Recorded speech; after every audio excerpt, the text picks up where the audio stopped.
Hello, bird enthusiasts! Welcome to episode 13 of Brome Bird News.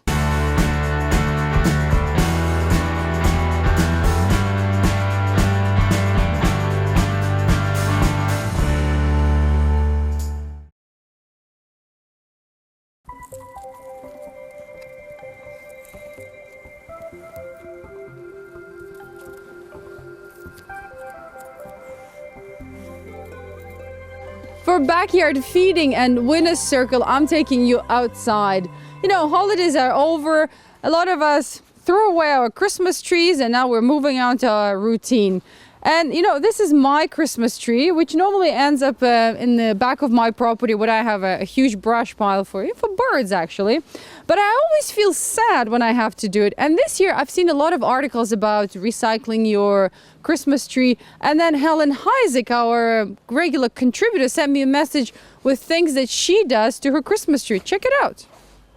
Very creative. I just loved her idea though. So I thought, let's try it out. Here are some of the things she did. So you can fill up a pine cone with cranberries, dry cranberries. You can make a string of popcorn. Then you can have an orange as an ornament. Then you can have another pine cone that you can just smear peanut butter all over it. I have two of them actually. The thing with these foods, the fun foods, make sure there are no additives, no salt, no sugar. You know, like popcorn is just pure popcorn, no butter. Cranberries, just plain cranberries. And the same with peanut butter. This is 100% peanuts, no sugar, no salt. Let's see how they do with my Christmas tree. And the reason I put it here, because I have a pole with feeders. And this is a very popular place in the summer because I have grass, I have trees around. So birds come and love to feed here. But in the winter, when there is no grass, no foliage, there is less traffic. So I've been thinking about maybe moving the pole or maybe planting something later. And so I thought, why not put my Christmas tree? This week we're sending this feeder, the Squirrel Solution Seed Saver 200, which Helen Heisek received a few episodes back. This is another squirrel-proof feeder by Brome, and it's going all the way to Texas to Debbie Foster. Check out this cute picture of a ruby-crowned kinglet that she sent to us. Congratulations, Debbie. And don't forget to send us more pictures to photos@bromebirdcare.com. This week's question for Dr. David Bird is something that all of us living in cold climates are actually really concerned with. So Robin Cat from Ontario writes to us, I recently purchased a heated bath for the winter, and today here in Ajax, Ontario, where at the time the temperatures were below freezing, sparrows were taking a bath in it. Am I going to find a bunch of frozen birds in my yard, or is this normal? Well, this is cute. A Dr. Bird is talking to a bird lover named Robin. You know, birds do like bathing at all times of year, and it's a lot of fun to watch them do it. They really seem to enjoy themselves. However, even birds have got to be careful under certain kinds of weather conditions, in particular really cold temperatures that are well below freezing. I have heard of cases of dead birds being found in the yard after they bathed in someone's bath warmed by a heater and the temperature suddenly dropped precipitously. And I'll never forget my own experience with my captive peregrine falcons in Montreal a number of years ago. We had put out bird baths for them during the day, feeling bad for them in the middle of winter, and overnight the temperatures dropped and we had a lot of very, very cold peregrine falcons on our hands the next morning. If you're living in a region where the temperatures can suddenly drop to well below freezing and you've got a bird bath equipped with a heater, you should consider covering your bird bath with a garbage bag.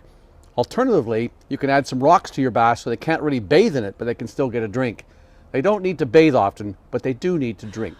Thank you, David. Send us your questions to askdrbird@bromebirdcare.com.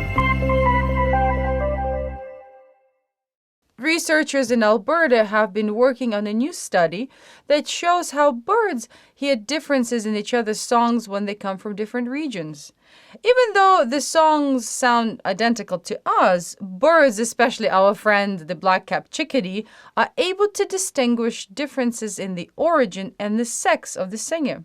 These little guys never cease to amaze and amuse us. $1.5 million for 3.5 acres of wetland? Well, I guess that's California for you. And you know, that land was supposed to be developed until California Coastal Commission said, no more development, no more hotels or bungalows. Then the Buena Vista Audubon Society spent 2 years raising funds to buy that small piece of land, which is actually very important because it serves as a buffer between the Buena Vista Lagoon Ecological Reserve and a highly or densely populated urban area. The lagoon is home to the endangered Ridgway's rail and over 200 other bird species. This area is also part of the Pacific Flyway and home to the Snow Goose Festival, which I talked about on the last episode on Mark Your Calendar. The purchase is just the beginning of a massive plan to restore the 220-acre nature reserve. So what can a bird's upset stomach tell us about the sardine population? A lot of us don't realize how tightly connected birds are with the ecosystem.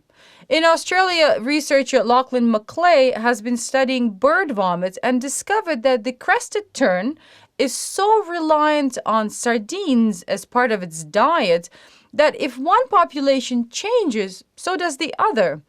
By monitoring the health of the crested terns, he can gauge the health of the sardine population and is hoping that this information will be used to help plan marine conservation and management strategies. Speaking of the Pacific Flyway, the Winter Wings Festival will take place between the 11th and the 14th of February in Klamath Falls, Oregon. This year they have invited James Curry of Nikon's Birding Adventures to be their keynote speaker. There are falconers bringing 11 trained raptors. There is an art contest for the young, and then there are tons of workshops and guided tours. And if that's not enough, then you can go and check out their art gallery, or you can watch a film, a documentary about extinct birds, or you can participate in the fundraising Winter Wings Run. Have fun! In case you missed it, here's an incredible picture of a snowy owl that was taken, not by a human, but by a traffic camera in Montreal last week. Enjoy it, and goodbye for now. I'll see you next week.